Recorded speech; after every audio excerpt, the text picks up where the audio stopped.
Okay, so let's get started with our Indiana Jones retrospective. Let's start with where it all began. 1981's Indiana Jones, or I guess only Raiders of the Lost Ark at the time. Raiders of the Lost Ark came out in 1981, and George Lucas came up with this story, and Spielberg directed it, as we all know. And I forget the name of the guy who plays Indiana Jones. No, I'm just kidding. So this was, in that first scene, we see Harrison Ford pulling out the whip, and then we see his face come out of the shadow. We also had Karen Allen playing his love interest, Marion Ravenwood, who later recurred in the franchise. We had John Rhys Davies as Sala, Delmholm Elliott as Marcus Brody, who is one of my personal favorite characters in the franchise. He's a friend of Indy's, and they have to find the Ark of the Covenant in this one. And personally, this has just always been on my top 5 or 10 favorite movies of all time. It's one that I can revisit every year, a couple years, and not get sick of it, whether it's with friends or alone or with family. I think this is just one of the defining action movies, one of the defining lead characters in a movie. And every action set piece is just engaging, and it's shot well, but it's also got heart. Like, personally, one of my favorite moments is actually when he's fighting the shirtless dude. And then there's the plane in the background. That was always one of my favorites. Or there's the truck scene, or the ending with the arc. I just don't have any complaints about this movie. It's one of my favorites ever. Yeah, I don't Yeah, I blame think you. from the. Go ahead, go ahead. Oh, I was just gonna say, I mean, I don't blame you. I mean, that's a film that, whether it was the first time I watched it, I was like, what, 10 or 11, or, now, almost 2 decades later, it's just a film that just keeps on giving. The filmmaking is just outstanding, like just how there's such an emphasis on visual storytelling, but also when there's exposition that's delivered, it's delivered in a way where, because the main character is also figuring out the information at the same time as us, it just makes it that much more of like a journey that we're going on, that just is such an impactful viewing. And also the set pieces, like watching it, you never feel as though it's just a set piece for set piece sake. There's always a reason behind as to why that, we're there, whether it's, the convoy at the end, or, you know, witnessing the opening of the ark, and, everything that happens. It's one of the best action films ever, and just adventure films in general. It's hard. It's very hard to top Raiders of the Lost Ark. And what's also impressive is that it's a PG film, and it's better than a lot of action films, even like to this day. Yeah, I think from the get go, this movie is like incredible. That's the first scene with Harrison Ford and Alfred Molina, like going into the temple and like into those ruins, and that iconic scene of the boulder. Um, First of all, that iconic scene that we're seeing right now of trying to get the idol, and then the iconic scene of the boulder kind of like chasing after him, like right away you knew that like this was something like special. And like Chad, I watched it when I was a kid. I loved it as a kid, but I think I love it even more as an adult. Like mm, like in the rewatch that I did like a couple of weeks back, like it was just like I felt like a kid watching it, but like at the same time I was like, yeah, this is a masterpiece. Um, it's definitely in my top 30 movies of all time. We're gonna talk about one that's a little bit higher later on. It's top 50 for me, of all time personally. Another thing I wanted to just mention though is that, also going back to like watching it as a kid versus opposed to now, it's like it's a very gritty, gory film, and it doesn't feel sanitized. It just has that, filmic look to it that you just can't help but, when all these sequences are occurring and there's little spurts of blood, it just adds to that realism, even though again it also is based on like serials of the 1930s and everything. So it has that nice update of the 80s, and it just, I don't know, it's aged very well, very very well, and it's one of Spielberg's best in my opinion. I think the action holds up very, very well. All the sets are great. Like you talk about like fighting the shirtless guy on the plane, like that's awesome to watch. Also, the story behind this scene is really fun. Like he was just sick on on the day he wasn't feeling well, so it's like, okay, just like pull out the gun and like shoot him, and then It's like, why can't I just shoot him? Yeah. That's what I was thinking. Yeah.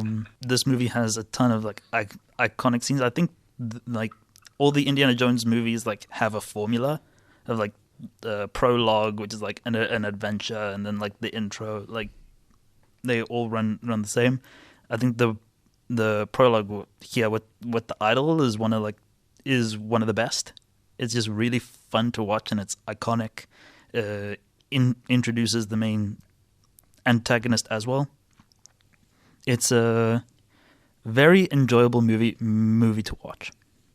Talk about like a franchise like hitting the ground running. Like it definitely wasn't supposed to be a franchise, I don't think, and it just became one right away, like right in that scene that Ben was just talking about. And it's crazy because it's been like what, 50 years, almost like 40 something years. Yeah, I think Um, 42. 42 years, and it's still, again, we're going to talk about a movie in this franchise that came out like a week or two ago. So like yeah, this franchise is fantastic, and like I said before, it's one of my favorite franchises like of all time. If you guys had to rate this movie 0 out of 10, what would you rate it? Let's start with Chad. So for me, it's hands down a 10 out of 10. It wasn't always that though. Like I would always go from like 9.5, but the last two viewings, I'm like, no, it's a 10 out of 10. It's a masterpiece. I wouldn't change a single thing about it, to be honest with you. So for me, I would go. I'm not gonna go 10 because that's reserved for a different movie in this franchise for me. But I am gonna go 9.75 just because of that reason. That's my You're only stubborn, reason. bro. This movie is You're being technically stubborn today, perfect. my guy. Would you get Kingdom of the Crystal Skull a 10 out of 10? Yes. I don't know why you would just spoil that in like we're so early on and you would spoil something like that. It's a 10 for me also. Let's just get that out of the You way. should have won Best Picture in 2008. What did it lose to? Chariots of Fire? I think it was Slumdog Millionaire. Chariots of Fire is a far worse movie. I watched it recently. Oh, It's Raiders not All that Star. good. Oh, yeah, Raiders All Star should have won Best Picture. I can't give it a 10 God, what is because What is my co-host today? another movie that I would put as like a 10 out of 10. It's really hard to give them both a 10 because I think one is better than the other one. So I can't give it a 10. 9 to 9.5, but I just can't give it a 10. Wow. You guys really won't give I, the at least turn of events? Damn, Chad, I thought this was gonna be 10 on the board. Also, like I'm with you here. I agree with you. It is a 10 out of 10 movie. I'm just highlighting my own bullshit list. Okay, let's calm down. Let's move on now. We got another good movie here to talk about. We got Indiana Jones and the Temple of Doom. This is one of the ones that I think is like really interesting to talk about because unlike Raiders, which I think everyone just praises the way we do, this one has like a very wider scope of thoughts around it. There are some people who love it, maybe even as much as Raiders. There's some who are like, yeah, it's nice. So I'm really excited to see where we all land on Temple of Doom. Let's start with Ben this time. What do you think of this one? Okay, so the really interesting part about this movie is it's surprisingly violent compared to Raiders of the Lost Ark. A lot more gory. I don't think the story beats hold up so well either. Like the story seems really weird. Like the plane crashed, then they're like in India, like with the resistance. It's quite doesn't feel natural. And then you get Willie, who I will compare to Tobey Maguire's Spider-Man's MJ, where the action I agree. the action sequences in this movie are amazing, but all you can hear is Willie screaming. And that I find very off-putting. By the way, Willie is, of course, played by Kate Capshaw, who has been Steven Spielberg's wife for a couple decades. I think they met on the set of this movie and fell in love. And Ke Huy Quan, I think when I first watched this movie, he also annoyed me a bit. But now seeing Ke Huy Quan's success story, like I can't find myself being annoyed by him anymore. I agree with Ben 100%. Kate Capshaw just annoys the shit out of me in this movie. uh, I I defended MJ in our Spider-Man episode. I am not gonna do the same thing here. Uh, yeah, like thank God, short round is there to kind of balance it a little bit. But yeah, overall, this movie it's a weird one for me. I definitely don't like it as much as the other two in the first trilogy, and like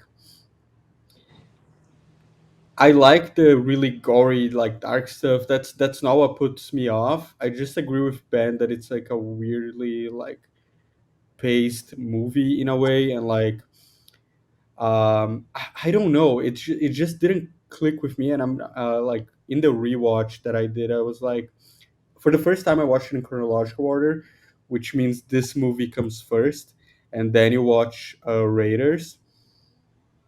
So that was also kind of a weird choice in retrospect. Like, why not do an actual sequel to one of the best movies of all time?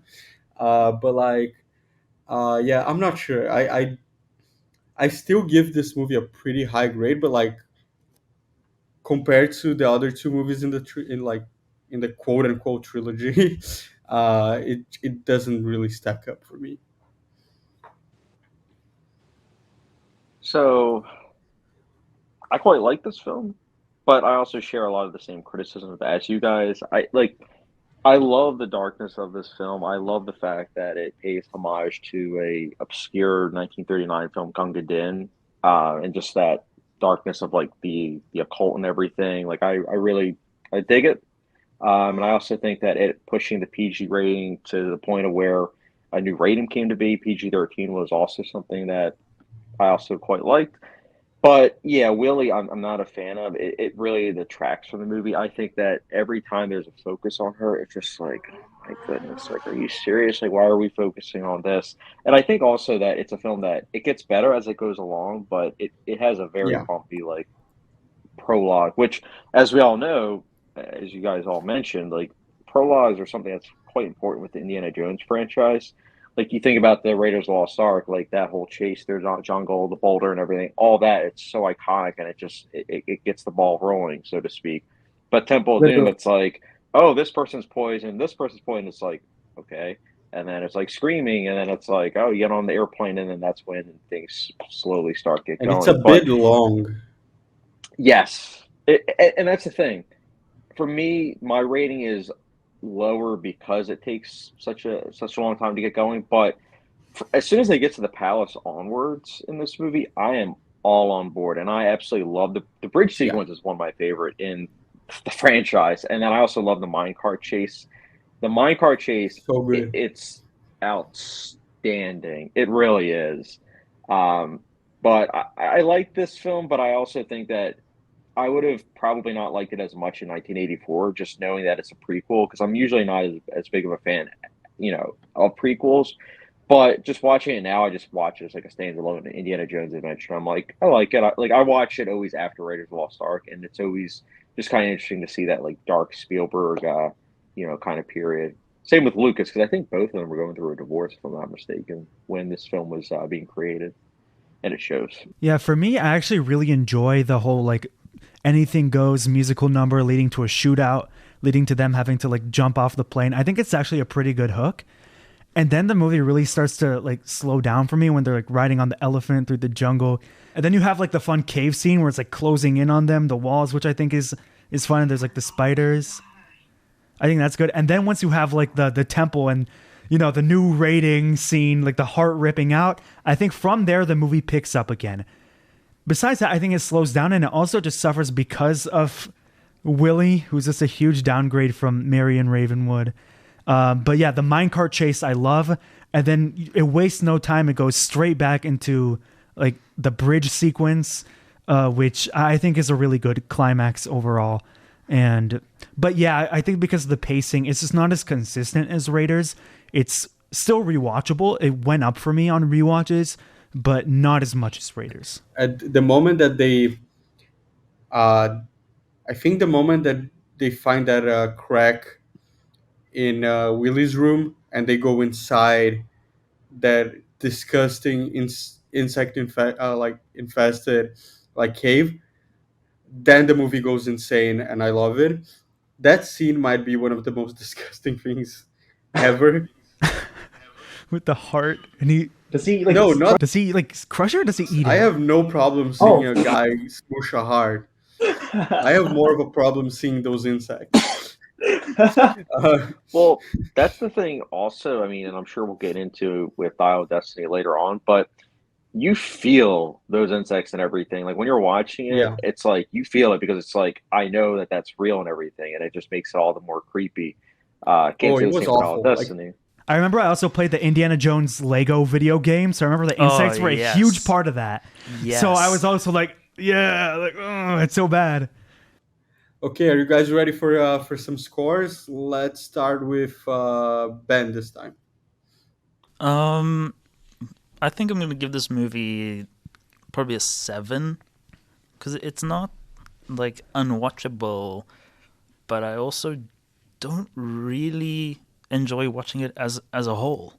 So it's gonna take a few hits for like the criticism that I have for it. For me, I didn't start watching this until like 8 years ago, but it is a film that I do come back to. Not as much as Rare as Lost Ark or Last Crusade, but I come back to it enough to where there is rewatchability value, and I do like this film as a whole, despite having problems. So for me, I'd give it like a 7.5 out of 5. But still quite like it. Just huge downgrade from Raiders. I'd probably say 7 as well. I wouldn't mind giving it 7.5 just because there's a lot of rewatchability. But yeah, 7.5, no more, nor less.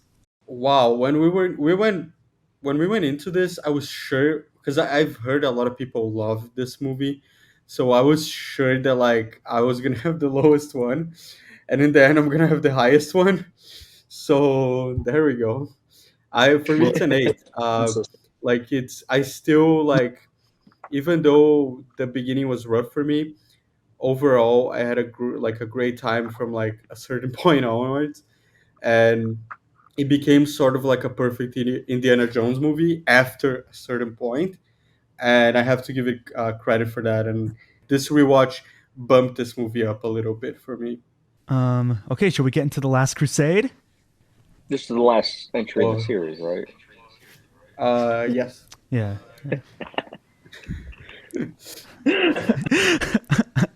Okay. It's kind of like Pirates of the Caribbean. There's only 3 movies.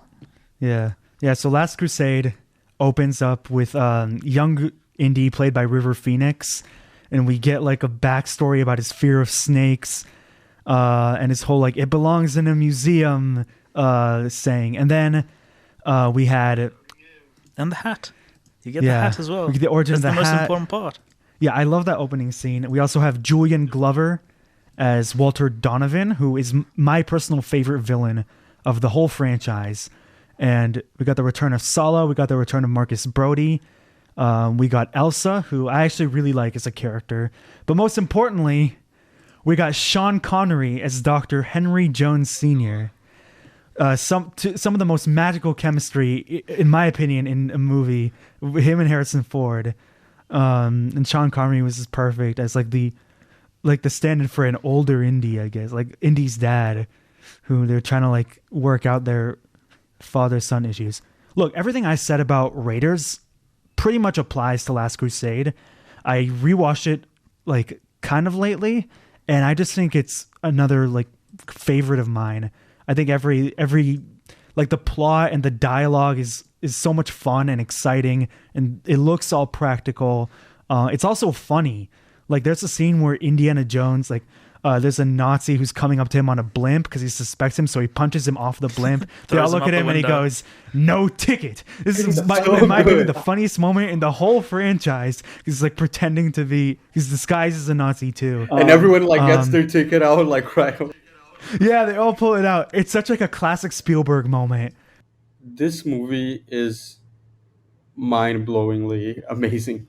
I really liked it as a kid, but like in my rewatches, it kept going up and up and up, and now it's one of my favorite movies of all time. This one is in my top 15 movies of all time, actually, not in my top 30. And like, um, yeah, I second everything that Gal just said, and everything that he's right that we said about Raiders applies here. But I think even at some points, to a slightly larger degree, I love the villains in this movie. I love that the Grow turns out to be a villain instead of like that. That wasn't, I guess, that common back then, and like I was not expecting that at all, actually. And he has the classic line where he's like, "How did you know she was a Nazi?" And then Sean Connery goes, "She talks in her sleep." Yeah, that. That was so good, actually. That was really good. So good. So good, Andrew. Harrison Ford's And the reaction of sheepish, like, "Oh no." You did it so well just now. Mm.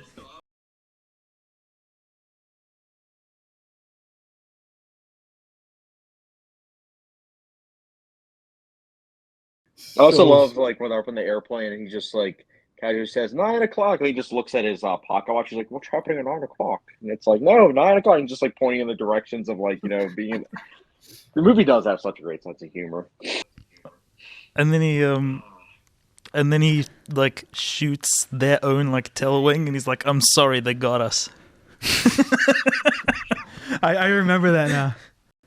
No, like I don't know how no one has spoken about this already, but the score in this movie is unbelievable. The like main theme is incredible. Like whenever I think of Indiana Jones music, it's like the original like Indiana Jones theme, and then the Lost Crusade like main theme that plays throughout the movie is unbelievable. The like action in this movie as well, the boat chase, the like tank like fight at the end. The tank is so good. These Where are he like falls and he's like, "No, my son." And then Indy also looks down. these are really awesome scenes. Like I love this movie so much. it has like the best MacGuffin in the series. Like it's literally the holy grail. Like you can't get any better than that. And like uh it's so good to see like this. I think this is also a bit of an Indiana Jones trope that Indy never believes what's gonna happen, even though he's been through this like 1,000 times and he's seen ghosts and shit. And he's like, "No, it's not there. That's bullshit." And then he gets there and he's like, "Oh my god, it's real." And like the whole thing with the night, it's so fun when the bad guy drinks it and he goes, "You've chosen poorly," and he like But I will say to you, if you grows don't get old in like 5 seconds. Yeah, it was so, yeah. Again, when this movie is a piece of art. Well, and what's impressive, at least for me, is that we've all talked about how humorous this film is and how much the humor works. But what's also incredible is that this relationship between the two Joneses, it's also very emotional. Like at the very end, when he has to decide between, the cup or getting his dad's hand like to go up and everything, and his dad actually calls him by the name that he has been wanting to be called for years and years, and he does. It's like it's just such an impactful moment. And they, I was going to say drive. They go off in the sunset and horses and everything. It's such an emotional ending, and it's like you wouldn't think that it would be because this franchise is more so about the adventure than the emotional beats. But I definitely understand why, if this would be someone's favorite entry in the series because it does have that emotional core that the other two don't necessarily have. But it's such a great adventure film. It really is. Yeah, his relationship with his dad is amazing, and it's such a beautifully constructed arc, like you said, because they start out at such odds, like a very estranged father, and they're caught up in this larger than life situation, and just brings them together by then, which is all both of them always wanted. But life is a bit of a bitch sometimes. So like, yeah, it's beautiful. I might have cried in the end of this movie when I rewatched it.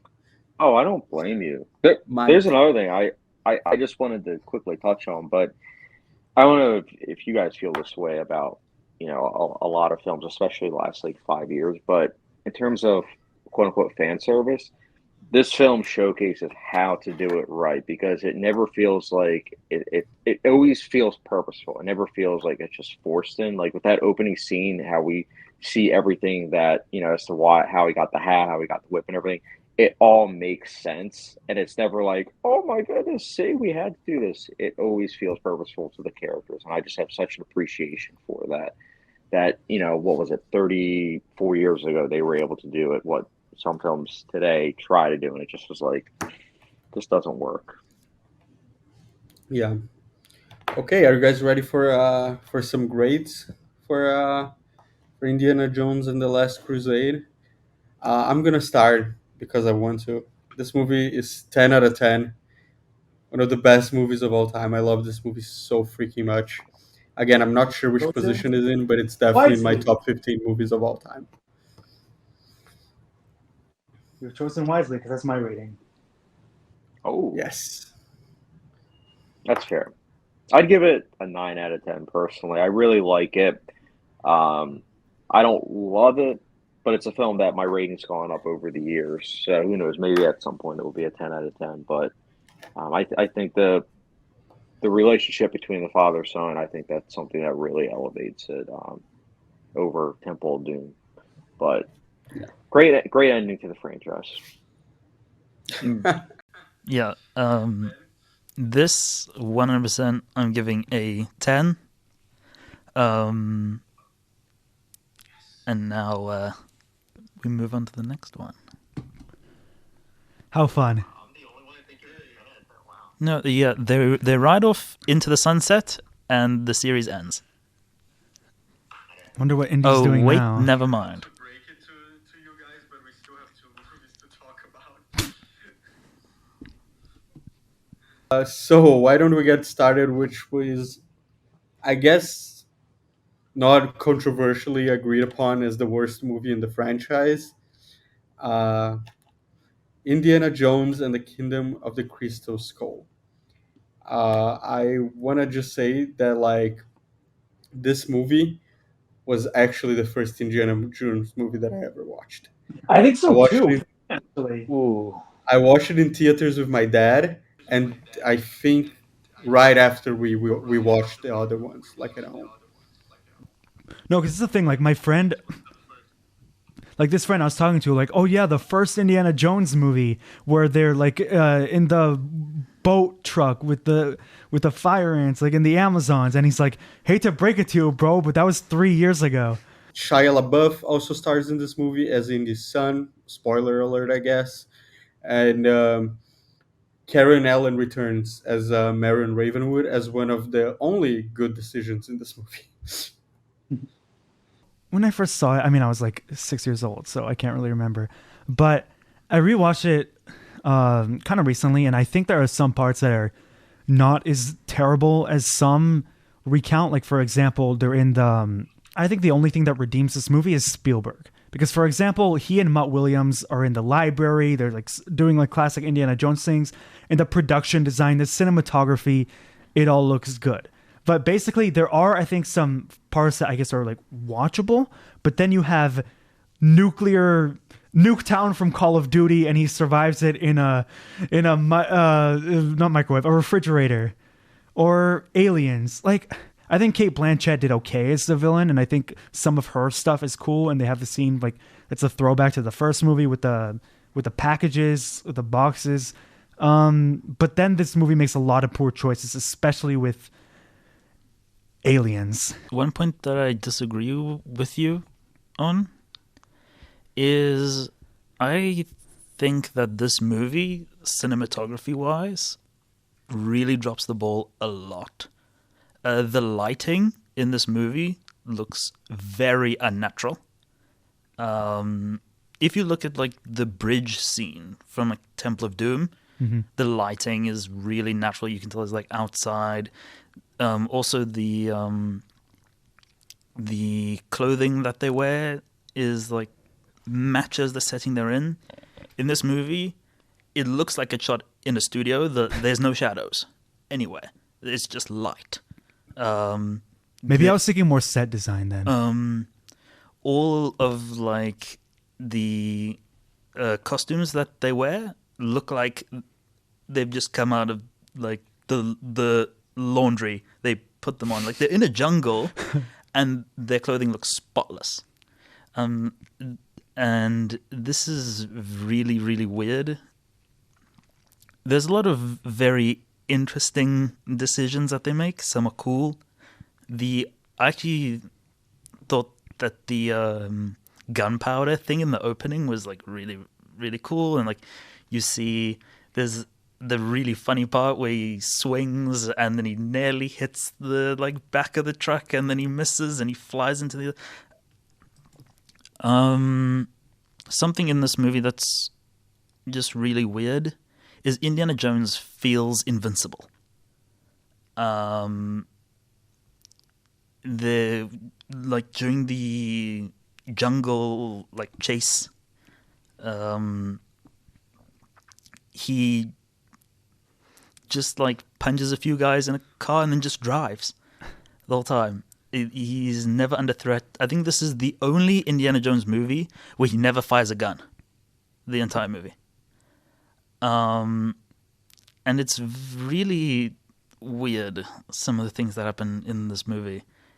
Driving off a cliff, and then they land completely fine, and then the tree like flies swatting them off the cliff. That's some Vin Diesel stuff right there. And then the end is the complete opposite of the end to The Last Crusade, where each chamber that Indiana Jones has to go through in The Last Crusade, like it's building the suspense, and you feel like he could die at any moment because you see it. You see like the people get the Arabic soldiers like get decapitated, and then you see him like fall through the J. Like there's actual, you feel like it can go wrong. And then in this movie, they just go through a chamber. Okay, next chamber. Okay, next chamber. And then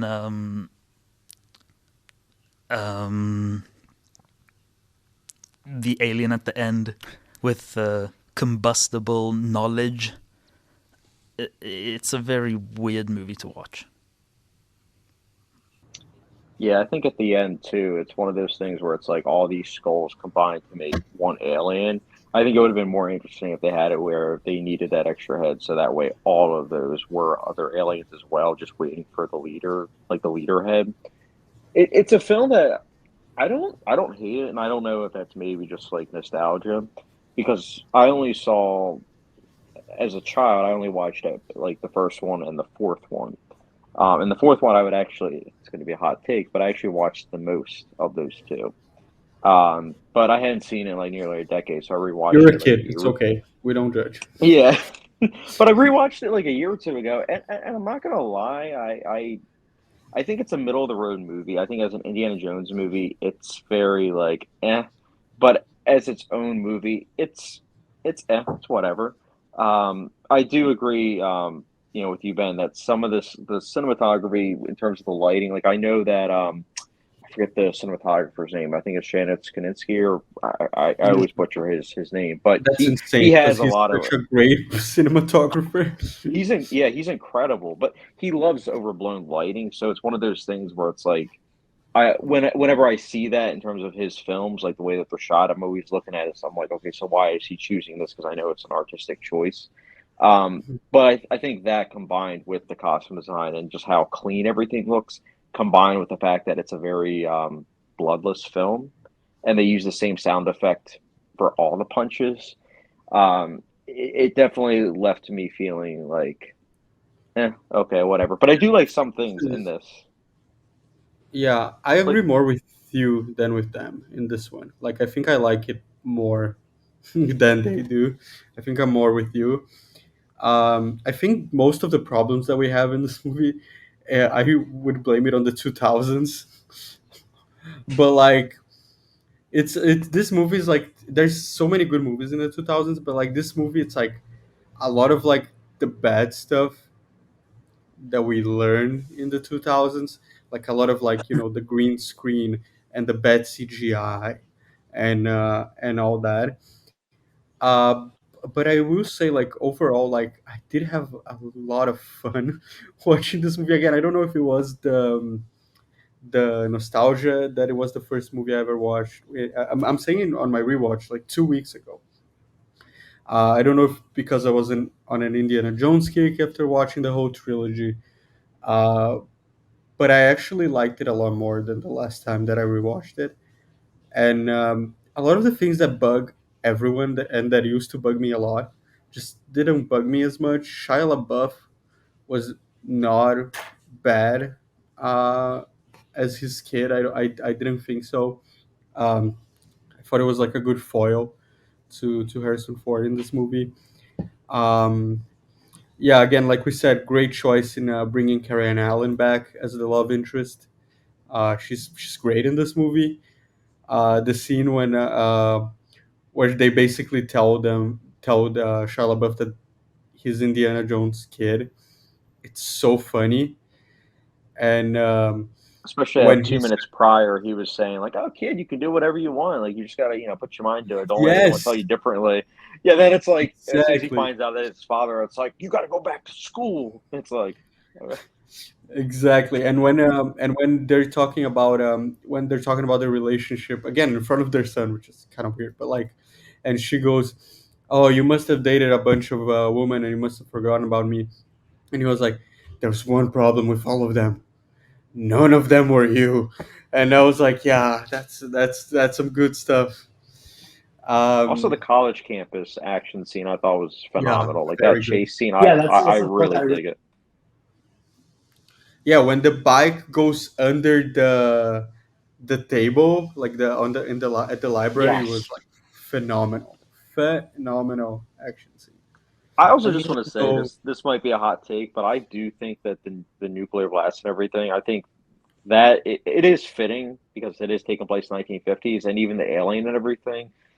That all I think matches the tone of the 50s, just as with the Nazis and well, yeah, the Nazis with the 1930s fit that. I just think that the overall execution of those elements in the 1950s could have been better handled, and I think that it comes down to the writing because Spielberg, I think, his directing is good overall with Kingdom of the Crystal Skull. I just think the writing left a lot to be desired. well, So, hot take here. I especially, agree with you. yeah, I don't hate it. I wish I could stand by. I understand why with Star Wars people hate the prequels because I'm right there with them. But Kingdom of the Crystal Skull, I don't really feel that way. Yeah, me neither. I actually thought it was funny this time that I rewatched. I knew that the scene was coming. It's super early in the movie, by the way. It seems like it would be in the middle, but it's very early on that the nuclear strike happens. I think first 20 minutes or something like that, which I did not remember at all. And when it happened, I knew it was going to happen right away when he walked into the house.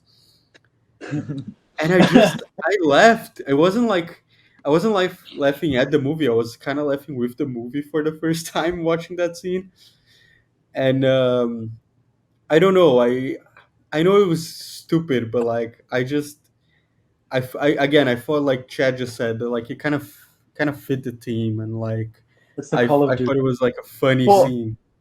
and Alan, especially because I feel like Spielberg, he's an intelligent director. Like he knows that we're immediately going to be like, wait a minute. But that's why I love the little camera angle choice. Like the camera work, how it just immediately like slowly creeps up onto the like lead lining. So it's like, okay, so that's the film's reasoning as to why he's able to survive a nuclear blast. It's like, okay, Yeah. I got it.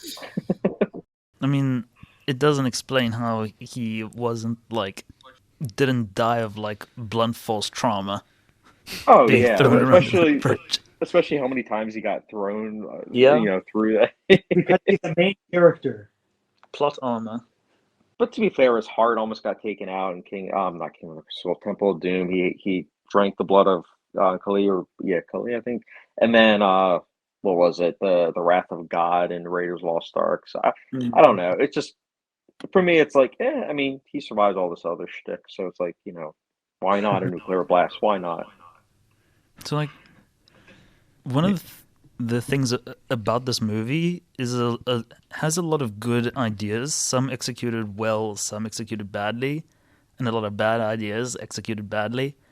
One of the best like action scenes is the really early like bike chase that you guys were talking about earlier. But even that has its own like it ends very distastefully with the decapitation of the statue. Like not only did they decapitate a statue of his friend, but the actor also like very recently died, and they decapitated his statue in the movie, and that was a little bit distasteful. Okay, I'm gonna say like 5.5 or 6 out of 10. Higher than I thought it would be, honestly. Yeah, it used to be lower, but it's not that bad. There's elements of it that I think are just poorly written, but there's parts of it that are enjoyable, like you said. I think I'm gonna give it a 5. There are definitely redeeming qualities in the movie that make it not completely terrible, but I can't look past the like badly made decisions or bad execution throughout the movie. My rating's actually close to yours, Ben. So I'd give it like 5.5 out of 10. Really? I think, yeah, I think to be honest with you, I don't even think usually in terms of like letterbox ratings. Normally, I'll give it like a heart. I don't think I even gave it a heart because even when I rewatched the franchise recently, I didn't bother rewatching the fourth because I mean, the third one, that's when they should have ended it. But there's again some elements of King of Crystal Skull I think are really good. Other stuff, no. And now the whole internet's gonna hate me. It's 7. 10 out of 10. Oh, so I can't explain it. It was just a good time. Okay, so now we're gonna enter our review for the day, which is in the same franchise. The Dial of Indiana Jones and the Dial of Destiny takes place a few years after Crystal Skull, when the daughter of one of Indiana Jones's friends is looking for the Dial of Destiny. I can't remember the exact name for the... This is called the Dial of Destiny. I don't remember. Call it that. Bro. It's something with A. Yeah, I don't remember. And this movie is very Indiana Jones. Follows the formula quite well. There's like the prologue with the Nazi train, which is very good. One kind of off-putting thing about it is it's like old Harrison Ford voice with young Harrison Ford body. I thought that. But I thought it was very good. A great start to the movie. And then it jumps forward in time, and he's a teacher again at a different school, and he's retiring, and they're like landing on the moon. And you get a little bit of like Operation Paperclip with like the Americans working with like German like Nazi scientists to put men on the moon. And a Nazi scientist is trying to go back in time to save Germany in World War II. And I'm not sure how this movie manages to follow the Indiana Jones formula, but also be half an hour to what feels like 45 minutes longer than all the other movies. It's a very long movie, and and you can feel the length. It, in my opinion, there's some parts that can be removed, and we can talk about that a bit later. But they go to like Morocco, and then they go to Greece. I think there's a bit too many places they go to. One too many. Yeah, and if it was slightly shorter, I think it would be really, really brilliant. But I think there's a little bit too much.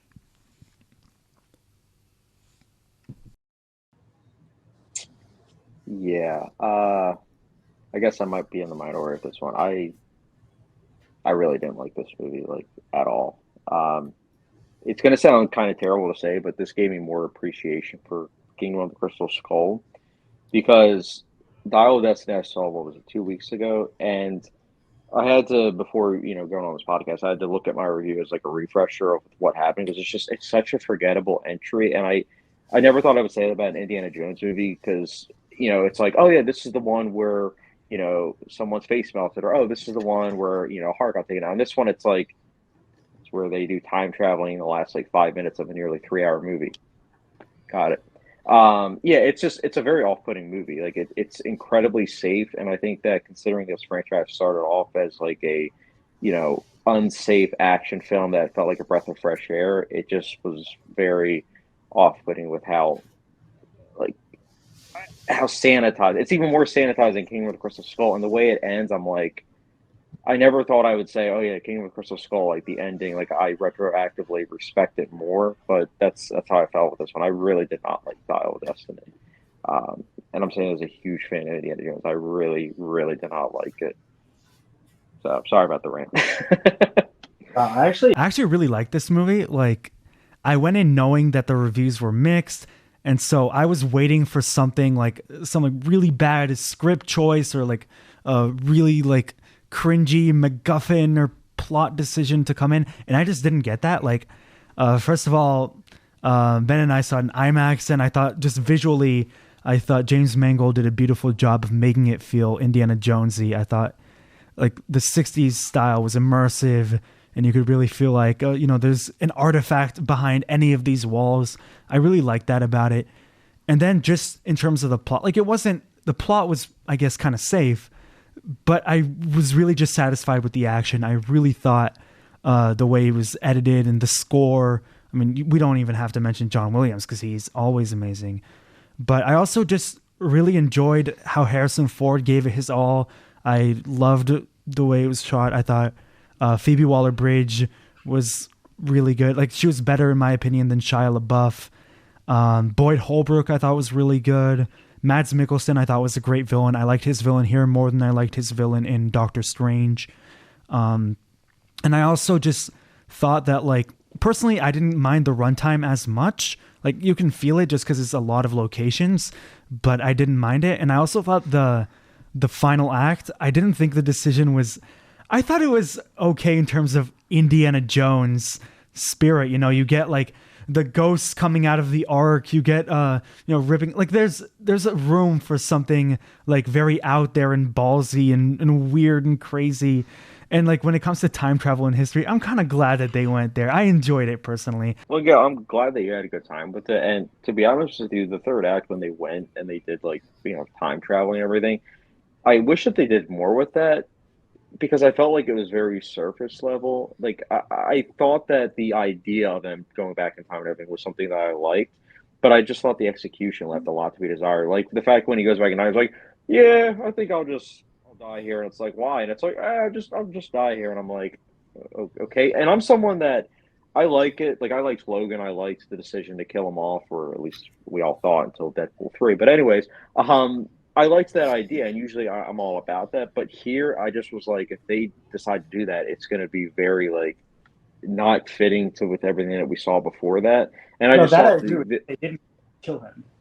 yeah, but the fact that Phoebe Waller just like knocked him out, and it was like he just wakes up in his home and everything. I'm like, okay, first of all, how did you even get him to? I don't know. It's when you in a franchise that you're not supposed to really ask questions. You're supposed to just go along with the journey.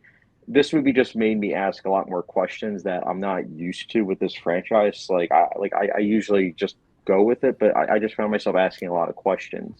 Like, how did they do this? Why did they do this? And I'm just like, I felt very frustrated watching it. Yeah.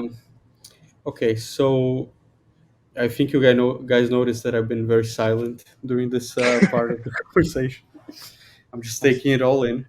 Um, it's weird because when I saw the movie, it was there was a lot of things that I really loved about it. Like the first scene with the Nazi stuff, like that's like Indiana Jones at like its core. It's weird as hell that he sounds 95, but whatever. Um, it's not like we have technology to fix that right in 2023, and we just used it in a Yeah, I show agree. done by this. I don't We know. used it in a show made by the same company. How the hell did that happen? Like Luke Skywalker didn't sound like he was 60 in Oh Boba yeah, yeah, Fett. you're right. He sounded like he was 30. So I don't know what happened there. Um, but yeah, that scene was pretty great, and I like the connection of like Mads Mikkelsen with like the real life like Nazi situation of the Nazis helping the U.S. government and all that. But like, and all that was good. But like, and the second action scene is also really good of him in the horse in the middle of the city. I thought that was amazing. But like, kind of like everything after that until they go to the like to that dig to that excavation where they find the actual MacGuffin was kind of too. It was dragged on. Like it was too long. I didn't like the characters enough. Besides Indy, like I have to disagree with Gal. I think that Phoebe Waller-Bridges' character was not better than Shia LaBeouf. I think she was like Just because he was annoying at first, but like he had this weird like kid complex and like with the whole dad thing and all that, and then he gradually becomes better. I think like she's annoying as hell the whole movie, and then in the final scene you're supposed to believe that in the drop of a hat like she became good. She was laughing 5 minutes after Antonio Banderas died, and like Indy even points that out like that's horrible. It was like, what are you laughing about? that's really true. Like so yeah, so for me her character was like not because of her, she's a great actress. Yeah. And I'm not like, oh, they're making Indiana Jones a woman. That's definitely not what I'm doing here. I just thought that like the script really let her down as an actress because it was a lot of her just being like not even annoying but just kind of not of a good person. And then at the drop of Well, a hat she kind of becomes a scumbag a uh, little. I think also, Ben, you told me you were like the opposite, right? Because you said the movie picked up for you during the scuba diving scene. Yeah, remove the whole Morocco sequence from the movie, and it would be so much better. And then, like for me, picked up when they went to the Aegean and did the diving. One thing about Phoebe's character is I actually disagree that she was a like stereotypical terrible person, because like she is stereotypical like rogue with the heart of gold, like throughout the movie, where like the kids like, I thought we were doing this for the money, and she's like, yeah, we're doing it for the money, yeah. No, she's not. She like wants to finish her dad's work. One of the like really fun things in the movie, like a really fun callback that that I picked up is in India. I was like, "Why are you looking for the thing that drove your father crazy?" And she says, "Like, wouldn't you?" That was a really cool like callback to The Holy Grail. to the Grail. Like that was quite fun. Um, the kid, I can't remember his name. It was like something. He had like an American name, even though He Teddy. His name was Teddy. Teddy didn't need to be in the movie at all. Oh, I agree. She reminded me a lot of like Mac in Kingdom of Crystal Skull, where she's like, good, bad, and it's just kind of like, after a while, it's like, okay, I'm kind of over whether Yeah. you're good or bad. Like, I don't care. And I'm saying as a huge Phoebe Waller fan, I think she's a great actress, but it just a lot of times Same. with her decision making, it felt more so like based on, hey, I'm doing this because the script's saying this, not so much like, hey, as a character, this decision makes sense. I don't know. Also, I just want to get this out of the way. I was also just frustrated that with Indiana Jones, like after the him on a horse and everything, every other action scene, it just felt very much so like he was avoiding being a part of the action. And I get it, he's old, but this is an Indiana Jones film, and he's always has to be at the center of the action. And it's like I Yeah. love motorcycle chases. I love just that kind of action, but it just seemed like we got a lot of that, and it just kind of felt repetitive after a while. One thing I will say is I said this movie is very Indiana Jones. It's textbook in Indiana Jones, and that's why it was said that it feels so safe because it is just textbook. There's no really like risks taken. It's kind of just following a checklist of like a formula with none of the like magic of the first three. It felt like a checkbox type movie. It didn't feel like it had the heart or the soul of the first three, or even some of Kingdom of Crystal Skull's little bit of the heart that it had. Here, I'll start. Fine. I actually really liked it more than most people in the world. I personally gave it an 8, but yeah. I will say when I first watched it, I gave it an 8 as well. When I was coming off that movie, I was like in the high of seeing Indy kiss Marion, so I was like, "Fuck yeah, finally happened." He's happy. That's all I needed instead of him being beaten down for like 20 years. But the more I think about this movie, and the more I thought since then, and I started seeing some of the critiques a little bit more, and I just started thinking by myself a little bit more about it. Yeah, there's some stuff in here that like really make me like some not even like want to rewatch it that much. I probably will when it comes out on like Disney Plus or something. But like as a huge fan as I am, like I thought I would be one of those that would have gone like 2 3 times in the theater, and then in would have gotten it for rent when it got out. Like that's what I did with like when Star Wars came back and all that. So yeah, so for me it's a 7.5. It's slightly better than Crystal Skull when it comes to like filmmaking, maybe 7.25. Like just slightly better when it's a lot better when it comes to filmmaking in general. But like you said, it lacks the magic that Crystal Skull had, even though it was little of it as well. Yeah, well, I respect both of your guys' views and ratings in regards to this film because, it's one of those things that even if I don't like something, I definitely want to see it where other people do get enjoyment out of something. So, despite not liking this movie at all, I'm glad you guys like this. For me, there's just so many elements that I found it very much a slog, and it's one of those things. I went to the theater and I had like my Indiana Jones fedora on and everything, so I was pumped. But by the halfway point, I was like, I have a feeling I might not like this as much as King of the Crystal Skull, which a 5.5 out of 10 isn't that high. And by the end, I was like, yeah, I'm checked out. I'd give it a 4 out of 10.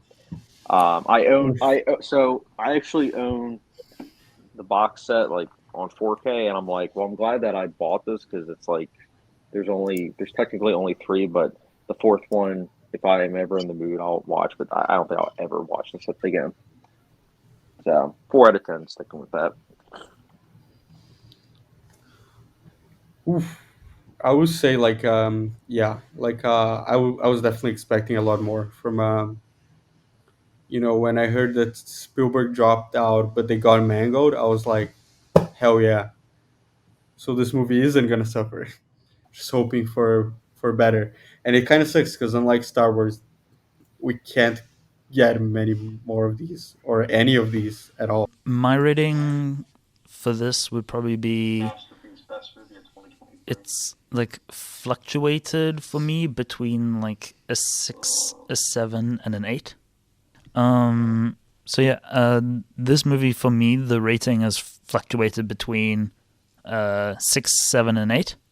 I think right now it's sitting at 7, but I'm still kind of deciding exactly where it sits. Yeah, I'm getting it down to a 7 too. Screw it. Okay, are you guys ready to rank? Even though I think we all kind of know what each other's ranks will be, and I kind of want to start with Chad's rank. I'm curious about that, even though I have a pretty clear picture in my head. Yeah, you guys probably all know it. It's Raiders of the Lost Ark, The Last Crusade, Temple of Doom, Kingdom of Crystal Skull, and then thankfully last Dial of Destiny. Wanted to love it, but nope. Yeah, Gal. I'm actually gonna go a bit crazy here. I'm gonna say Kingdom of the Crystal Skull at the bottom, then number 4 Temple of Doom, 3 Dial of Destiny, 2 and 1 are like interchangeable. Last Crusade, Raiders. For me, um, I have Kingdom of the Crystal Skull in number 5. Then number 4, I have Dial of Destiny. Number 3, Indiana Jones and the Temple of Doom. Number 4, no, not number 4. Sorry, number 2, Raiders of the Lost Ark, and of course, number 1, one of my favorite movies of all time, Indiana Jones and the Last Crusade.